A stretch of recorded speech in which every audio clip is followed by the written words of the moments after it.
Hello witches, and welcome back to Activist Witch, where we discuss witchcraft and activism. You can call me Isha, I pronounce her she, they, and in today's video we're going to explore the folkloric tradition of Britain and Italy for the month of August, from Roman pagan festivals to Celtic traditions to all the saints and the stuff that they still do in Italy for August. Yay! But before we get started, let me remind you that I've opened a coffee, and if you like what I do here, you can support me directly there. You can do a one-off donation, a monthly donation that recurs, or even get a tarot reading with me Italian style. The low-income option starts at £5. And for the foreseeable future, part of my profits from tarot reading go split equally between Cuccias to Gaza, who support Palestinian refugees in Cairo, and the Good Law Project, who is fighting to bring back trans rights to the UK. So if you decide to support me there, thank you so very much. حتى كمان أنا يعني مع الاستهدافات المتكررة للصحفيين صار عندي كتير أفكار، يعني أنا صرت أفكر كتير، يعني ممكن إني أطلع كنب مهمة يتم خصفها من الخيمة، أرجع أشوف يعني مشاهد لأمي أو أخواتي هم يعني قطعين أشلاء.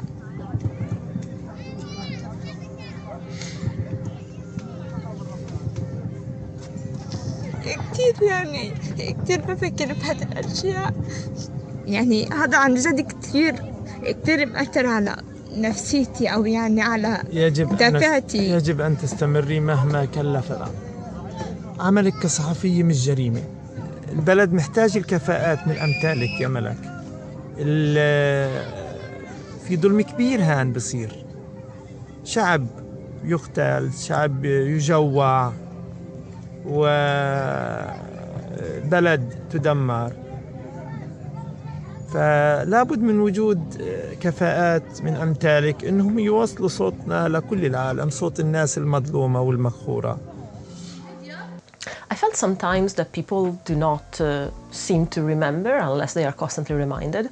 So I just happened to see that bit from a documentary this week, and I've just decided that maybe this is what I'm going to do at the beginning of my videos, because regardless of what I'm going to talk about, I think it's important that we don't forget the genocide that is happening in Palestine at the hands of Israel. And that was just, you know, a reminder of that, so that we are all on the same page.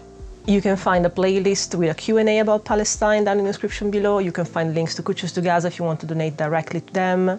So that was just to remind you there's a lot that can still be done, and it's up to us. So that was just a, remember Free Palestine.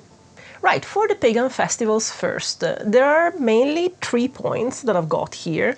One was the Nemoralia, which was a festival in honor of Diana Lucifera, which then was cannibalized by the church for the Assumption of Mary. We're going to talk about it in the Italian section of the video. We have the Ferie Augusti, which went from the beginning of August to the 15th and then was absorbed into Ferragosto and the Assumption of Mary as well. And then interestingly, we start to have the celebration of death with the Mundus Patet of Ceres, the meter.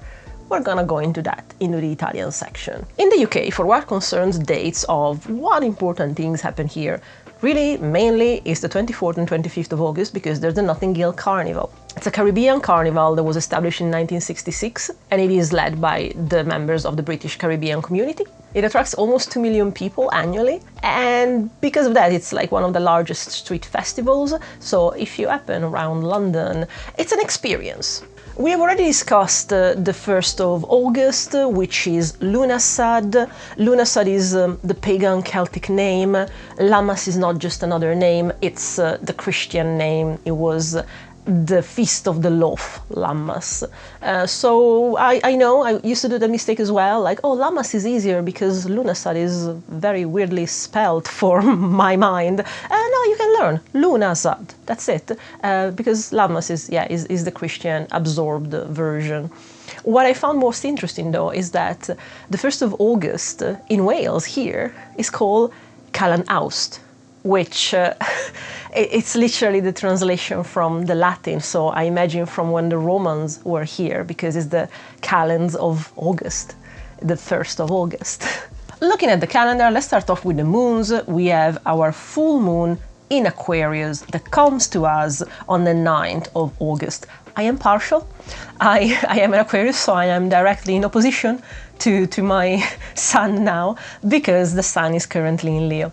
When you have a full moon, the moon and the sun are in direct opposition. So I find it interesting because Aquarius is this sign of community progress activism. I'm not joking, I'm not making it up because this is activist Twitch. It's actually the description of Aquarius. I just am slightly manifesting my sign, yeah. But yeah, I find it interesting that Aquarius is very community focused and Leo is the quintessential ego sign. It's about the self, it's about the sun shining on you. If not opposites, they are at the very least very complementary. So I find this energy interesting, to say the least. The sun is full on in Leo, the sun rules Leo, so the sun currently, if you are into elective astrology, yeah, the sun currently is a +8 because it's in a sign that it rules, that alone is a +5. If you don't know what I'm talking about, I've made a video about it. I'll put a link down in the description below. Not by chance, the magic that is considered for moons in Aquarius, specifically this is a full moon then, is magic to support change, humanitarianism and innovation for a better future. If you are ready to step into a different realm of being and manifest a better future for yourself, the Aquarius moon is a time to break free of limiting energy and step into the lunar doorway of a future beyond what you thought possible. Yeah, I'm not even joking, but if you are planning any kind of protection, rebellion spells, if you are in the US and you are more hands-on with... Have we cursed? Have we hexed ice yet? Because I feel that we should get there. And plenty of things to do that here in the UK as well. And lots also to do. I mean, do I have to advise you on who to curse? Maybe we don't make it into that kind of channel. But you know, if you want change and you want to do spells about it, the full moon in Aquarius is the time to do that. Free Palestine.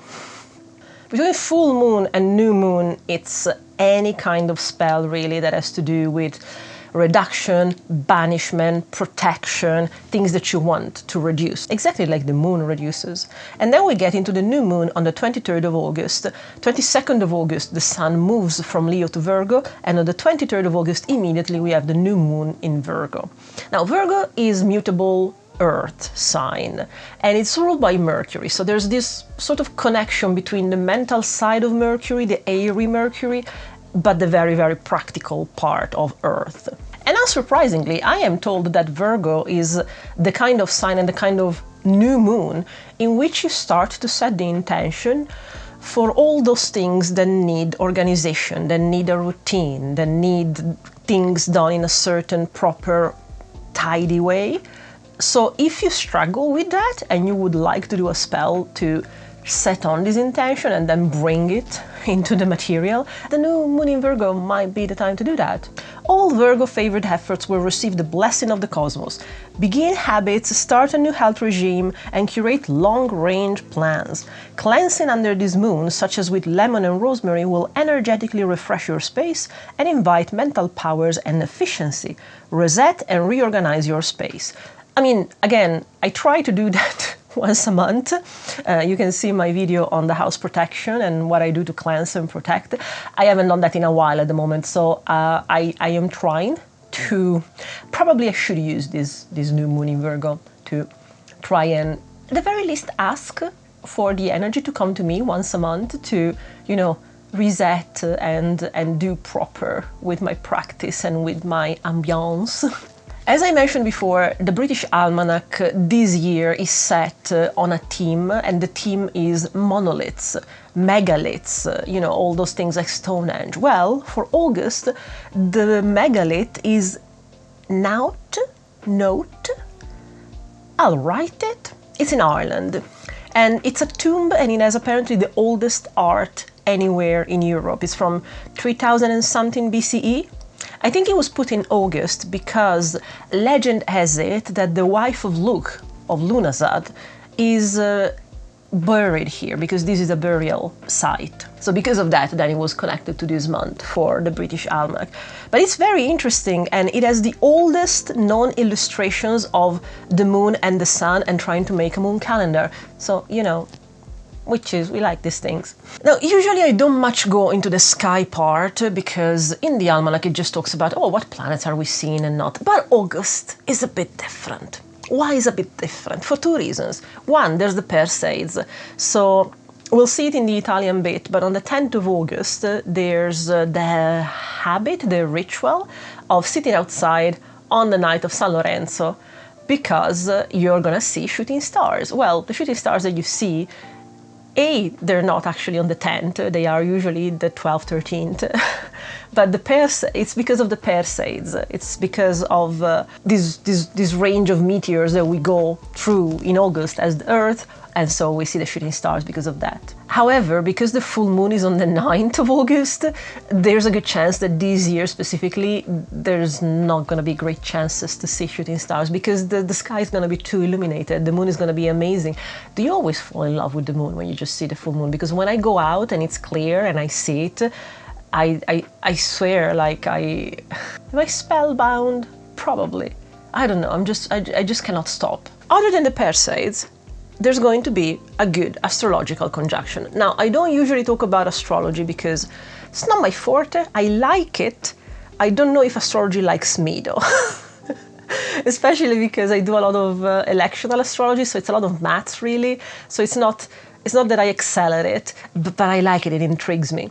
And specifically what's happening in August is, for regular astrology, it's going to be interesting because Venus and Jupiter, which are considered the greater and the minor benefics, the planets that do good to you, are going to be conjunct in Cancer. Both Venus and Jupiter are quite happy in Cancer. Cancer is the exaltation of Jupiter. Again, all stuff from Christian astrology and Hellenic astrology. But yeah, they're two planets that do good, that find themselves in a sign, Cancer, that they like, and they conjunct, and so they reinforce each other. It's good stuff. Also, people might remember, I mentioned, I think in my last or second to last video that I did on Venus, the goddess that I work with, which of course is connected to the planet. And what I always find interesting is that any kind of working for prosperity that I do, much more than Jupiter, I do with Venus, because my kind of work is out in the world, is with the community, and Venus naturally brings people and relationships together, whilst Jupiter is more something that comes from your job, from your career. Well, my job and my career has to do with people. So usually I do workings for prosperity with Venus. Having Venus and Jupiter conjunct, yeah, and also well dignified, I will have to work with that for that reason. Also, and here, this is just if you are a nerd of Hellenic astrology. If not, skip this. You know what, I'll turn these black and white, and it's just a nerdy thing. So, I was calculating the value for Jupiter and for Venus according to the dignities of William Lilly. And Jupiter is +6, Venus at points gets to +5. What I found most interesting though is this. So, dignities, other than having rulership and exaltation, also have triplicity, terms, and faces or decans, which is actually how it connects to tarot, by the way. Sylvie is doing amazing stuff on that kind of thing. Go check her out. Anyway, the interesting thing that I found is that there are different split and definition and rulerships for the terms, specifically for how a sign is split in 5 bits that are not equal. And these 5 bits are assigned to different planets, and therefore, if a planet ends up in that specific amount of degrees in that sign, it feels more at home, and it gets a better number, a better value, a better mark. What I found most interesting, though, is that the way that the terms are split is that the first term of Cancer goes up until the 6th or 7th degree. The second one goes from the 6th or 7th degree to the 14th. Now, what I found peculiar is that according to the Egyptian terms, you have the Ptolemy terms and you have Dorothean terms, I want to say. I'm surely getting this wrong. But anyway, you have three kind of terms. What I found interesting is that despite these terms being assigned by different traditions to different planets, the term from the 7th degree to the 13th or 14th degree of Cancer are assigned to either Venus or Jupiter, which gives to me the impression that possibly both Venus and Jupiter like this specific kind of degrees between 6, 7 and 13, 14. And guess what? The conjunction of Venus and Jupiter is gonna happen at the 14 and something degree in Cancer. So that's it, that's the nerdy thing. I think it's interesting that this conjunction is so benefic and happens in a term that from antique times we have decided Venus likes it, but I think that Jupiter likes it too. Who likes it more? Well, we don't have to choose. They're gonna meet each other there. Yeah, let's go back to normal things because that was nerdy shit. Sunrise days are reducing, and all the almanac talks about, admittedly in August, is how we are going into winter. It's a bit dramatic, but yeah, we're going there. Here in Cardiff, on the 1st of August, the sun will rise at 5:35 a.m. and it will set at 9:02 in the evening. Get to the 31st of August and we're gonna lose an hour on either side, on both sides actually. Because on the 31st of August, the sun is going to rise at 6:22 and it's going to set at 8:03. So we have lost an hour at the beginning, we lost an hour at the end. Do I lament that? No, I like autumn, and admittedly I've started to drink chai tea in July, so really, yeah, bring it. Code Orange. I'm not gonna do the constellation just because I can't say that name, but the constellation that is known as Perseus here in Celtic tradition is actually considered the son of Arianrod, the fair-haired one with a skillful hand. Arianrod. Arianrod. Arianrod. Arian, silver, rod. The stress is on the an. Arianrod. Oh, okay, Arianrod. There we go. The tides, we know the drill by now, but if you haven't seen the previous video of this series, we look at the tides as well. Specifically here in Wales, we have the temperature of the sea in Llanelli, which is in West Wales, which is 16 degrees. I mean, what are we doing if not bonfires and putting our feet in the water all the time? We're gonna have spring tides. They usually happen, it's the most extreme tides where there's most difference, and they usually happen just after the full moon and just after the new moon. Be mindful. That concludes our exploits into the Celtic British traditions for August. Now we go to Italy. Now, there's discussions to be had. I'll say this. Do you remember, I've said it in another video, I don't remember exactly where, but we have discussed how Christianity in general and Catholicism specifically has this tendency of going places, acquiring traditions, and oh, nice God you have there. Would be a shame if you became a saint. August is that. August is that beginning to end, and it's a bit embarrassing, really. And I try not to hold too much of a grudge to Christianity. There's a lot of Christian witches. I was raised Catholic, but it's hard to see the malicious way in some terms in which things were just taken and overwritten with the hope that no, just Christianity exists now and you never had traditions before. That kind of bugs me. It's that colonial mindset of now everything is mine and we have to erase your past. And I don't like it. Call me crazy, I don't like that. Let's start off with the 10th of August and San Lorenzo. Because again, I do remember, again, I was born and raised in a village in northwest Italy. All my summers were spent at my grandparents' farm. My village was 600 people, and being out in nature and being part of the traditions is just something that I did first, and then now I'm going backwards trying to learn what they were about. So spending the night of San Lorenzo, looking up the sky to see shooting stars is something that I've done my entire childhood. And here's here's the tea on San Lorenzo. Around the first 2 weeks of August, which was the Ferie Auguste, which then became Ferragosto, there were pagan festival, one for Priapo and one for Acca Laurentia, who they were both gods of fertility for the plebs, for the populace. Acca Laurentia specifically was a goddess of fertility and was celebrated by the largest amount of people, of normal people, not of patricians, but of the normal people. And because Laurentia sounds similar enough, we've just overwritten it with San Lorenzo, which then put in question for me, especially when we have seen in the other months, like we have interesting, intriguing saints like the saint with the head of a hound. Are some saints just made up? Are they, like, they're not people that have lived and died, have they? Because I know that a lot of them like are martyrs or things like that.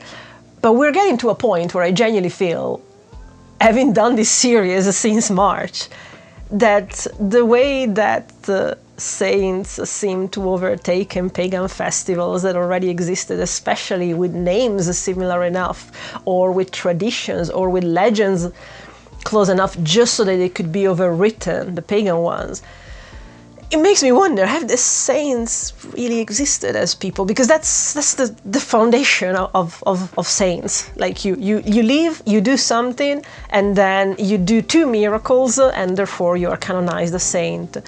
But I start to have trouble with saints that go far back enough in time, and I feel they are, in a way, made up. And I would like to have a discussion about that. Like, let me know what you think.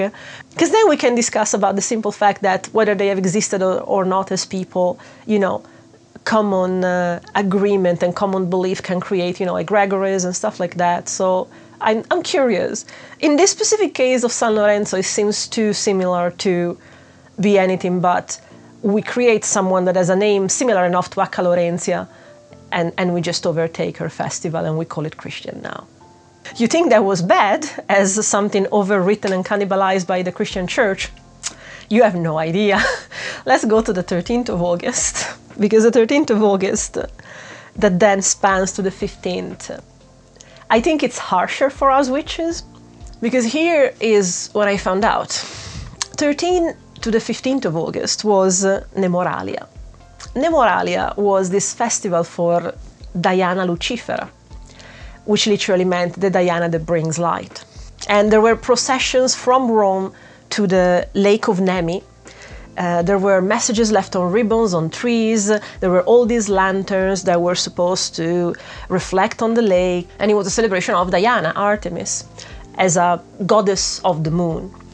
And the entire festival was really considering, realistically, the triple goddesses of the moon, in the sense that Diana, Artemis, represented the crescent moon, Selene represented the full moon, and Hecate represented the waning moon. To the point that in the Nemoralia, along with the offerings of ribbons, at some point it's documented that there were offerings of garlic. Garlic is one of the offerings that is connected to Hecate. Now, the Nemoralia and the cult of Diana was something that Romans really liked. So when Christianity arrived, they tried their best to erase Diana, the Christians. It didn't work. And so, like everything in this case, instead of erasing it, you overwrite it with something enough in that vein. And here I give you Ferragosto, l'Assunzione della Madonna, Mary's Assumption in heaven, body and soul. Now, Ferragosto also has a fascist history that we're not going to go into. Well, maybe, but no, the main thing is that, yes, the cult of Diana and the respect for the festivals of Diana, that there are others throughout the years. There are some in January, we'll get there when we get to January, but the Nemoralia specifically, because it was these different aspects and included Hecate, goddess of witchcraft and magic, and Christians just tried to come and erase it. doesn't work erasing it, so what do? We have decided that now this day, the 15th, is the day in which we celebrate the Assumption of Mary, of the Virgin Mary, in heaven. She ascends, body and soul, as she is, to the sky. It started to be celebrated in the 7th century in Rome, and it must have been really pushed and popularized because, and this is something that I didn't know, it is the holiday of the 15th of August, and I swear to God, Italy stops in August. The Ferie Auguste, which were indeed like part of the Roman holidays that were given mainly to farmers, because at that point in August, you know, you had harvested, you had done, you could chill a moment before getting to September harvest. So the Ferie Auguste were given to farmers mainly, to the point that industries, offices close in Italy. I don't know if they still do. When I was living in Italy, it was still a thing. My first internship in Milan had an August in between, and I remember that I didn't need to take holidays because the office was closed for 3 weeks. In August, there was no risk. I couldn't have shown up if I wanted to. So it's a very, very strong thing, like Ferragosto and August in general. Everything is closed. Like there's plenty, I think, of films that, because they happen or they are set around Ferragosto, they just show you deserted cities. That's what Ferragosto is in Italy. But anyway, the origin of the celebration, the holiday itself, is being rewritten by Christianity, and it's all about Mary now. Okay, let's forget Diana, let's forget Selene, let's forget Hecate. Now it's about the Virgin Mary. What surprised me was to find out that the idea of the Assumption of Mary in heaven. So on this day we celebrate that Mary was raised to the sky, body and soul, as she was. Which, by the way, I always found convenient that these most important figures were ascended body and soul, so that you cannot find bodies. Anyway, that's me being skeptical. That's fine. I don't want to offend anyone. But what I found peculiar is that because this celebration was introduced, I guess, in the 7th century to overwrite the Nemoralia for Diana, it got very popular. But it wasn't Christian dogma until 1950. In 1950, the Pope at the time used the infallibility of the Pope, which means what I say goes, to make it dogma. And so one of the dogma of the Catholic Church is you have to believe that Mary was taken up in heaven, body and soul, as she was, and she was ascended. I discussed dogmas in Catholic Church in my interview with Astrology, who is a ceremonial magician and Christian Catholic. So if you are more interested about how Catholicism works and how witchy it is, that video is maybe worth checking out. But yeah, I do have some, I don't know, I feel slightly attacked as a pagan and witch, learning of all the things that Christianity has done to make any kind of different spirituality disappear, make it sound like it never existed. Overwriting is worse than erasing, if you ask me, which is why I have so many issues with modern witchcraft authors that take traditions like pranayama yoga, take the square breath, which is savavritti, I think called, and they just call it square breath, and they say that it's a witchy thing that helps, align your aura and your body, which might very well be the case. But none of them, except for Ari, the Oak Witch, in her book, Spellcraft and Spellwork, none of them ever credit, oh, actually, I've taken this from yoga. And I swear it's so problematic when we overwrite, oh, this is now mine, and it has a different name, because we risk forgetting.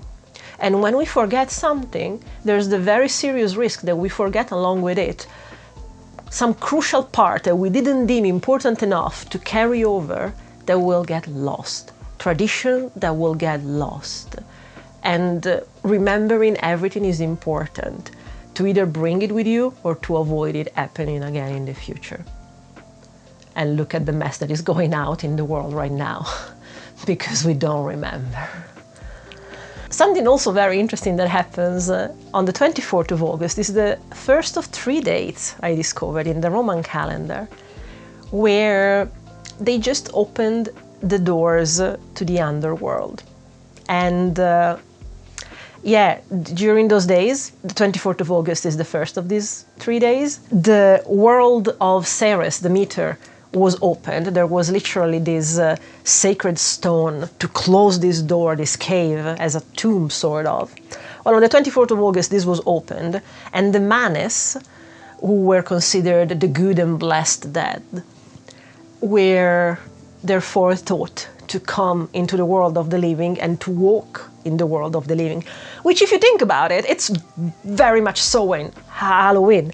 But no, it happened the 24th of August, and then the other dates are, I think, the 5th of October and the 8th of November. So those are sort of closer to the Esbat of Samhain, but I found it peculiar that it happened in August, and then I realized, because there are other traditions around it, it's because summer is ending. The days are getting shorter and going towards the winter. You know, at best it was seen as this time of hibernation.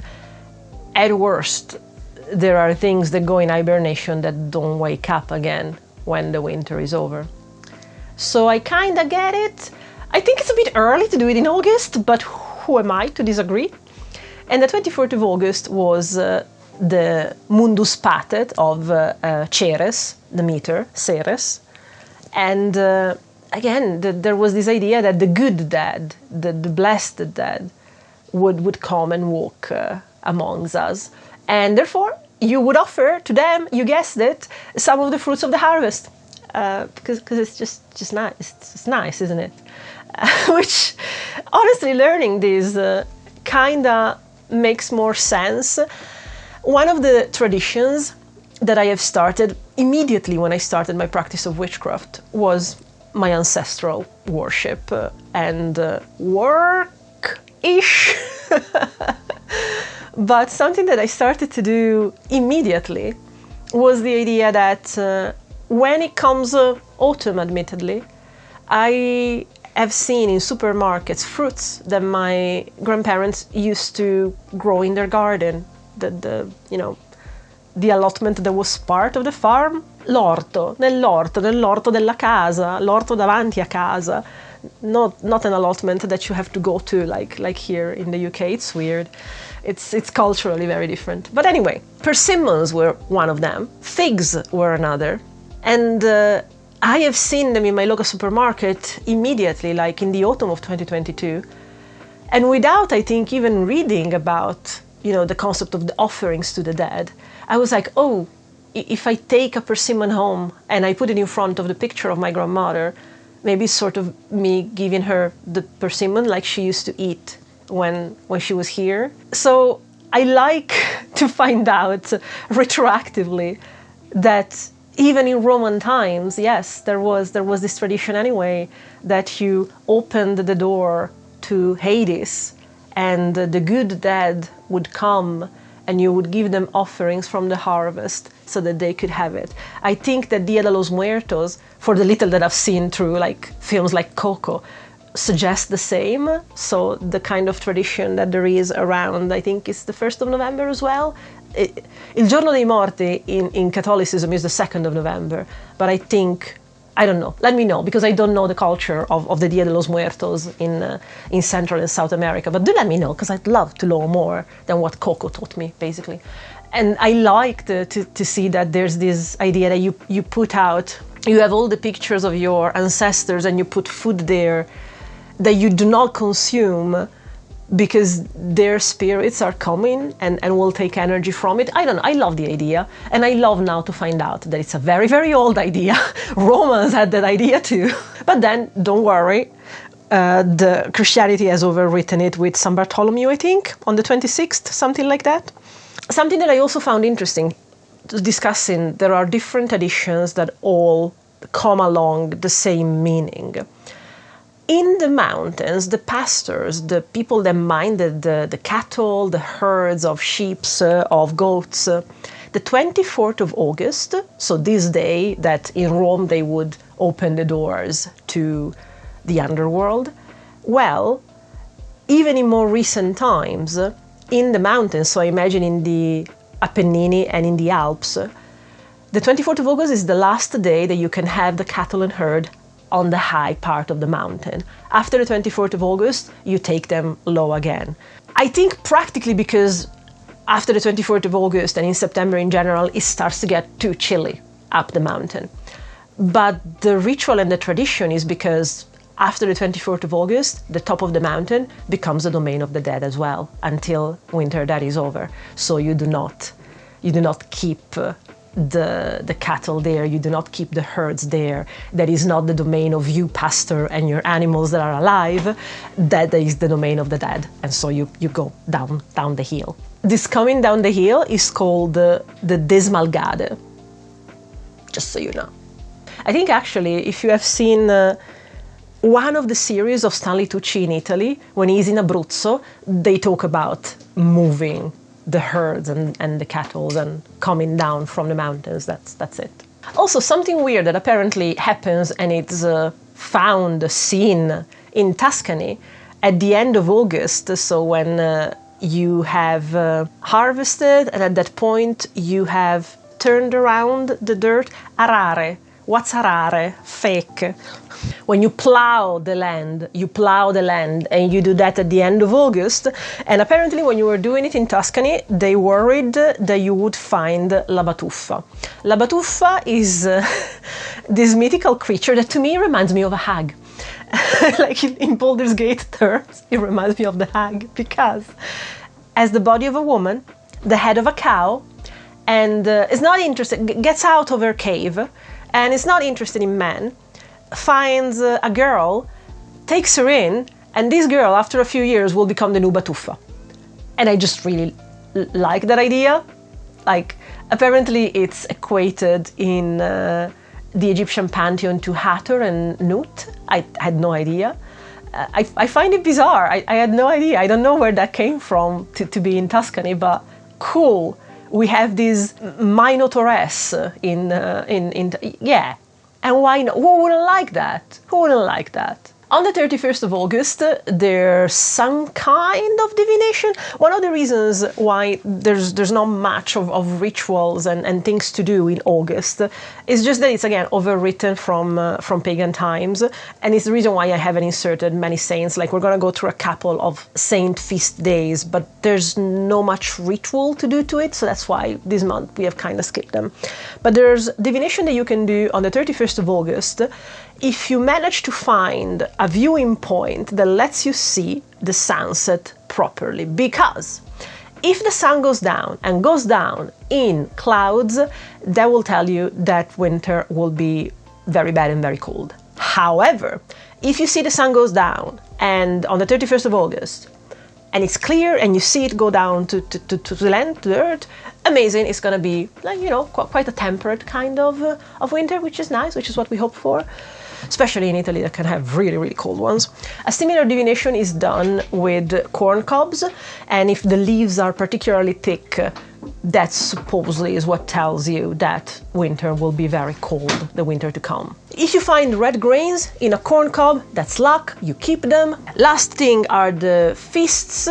We have seen already San Lorenzo on the 10th and Ferragosto, the Assumption of Mary, on the 15th, and how they completely overwrought or tried to pagan traditions.